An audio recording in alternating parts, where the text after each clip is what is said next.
He's a Frontiers good in guy. Propulsion Science was on my first day at JPL in 2010. I asked the library to get a copy of that, and they did. So I read that cover to cover. So that was that was interesting to see, to try to separate the serious work from the work that you couldn't quite tell if it was serious from the totally unserious works. But I'm curious, how did you in your life come to this subject matter, and what led you to study physics and chemistry and commit to this incredibly challenging vision? Yeah, absolutely. So it's a bit of a weird roundabout. I did Mm, initially start out undergrad looking to get into mechanical engineering, but it turns out that I wasn't super good, or at least not particularly interested in getting good mm, at, I think it was ironically electricity and magnetism that mm, and so at that point I kind of gave up the possibility of working in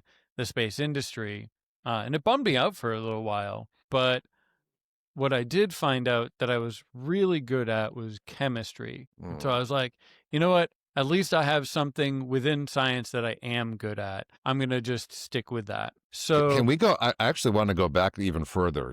sure. What was your first memory that you can point to about the sky or space, universe, that sort of thing? Man, I don't even really know.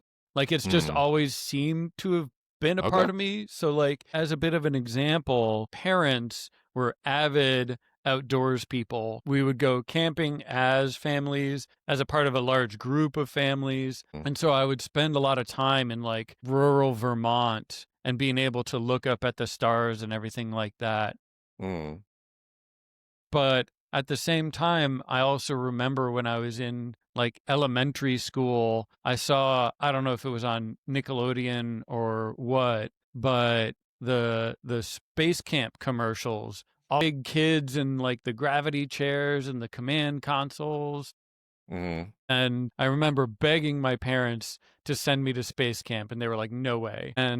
But I was like, "Well, let me just call this toll-free number to get this infomercial VHS tape." And they were like, Yeah, "Is it free?" And I was like, "Yeah." And they were like, shipping and "Okay." handling, maybe. Yeah. Yeah. So I don't know. They paid like $5 or whatever to get the infomercial tape.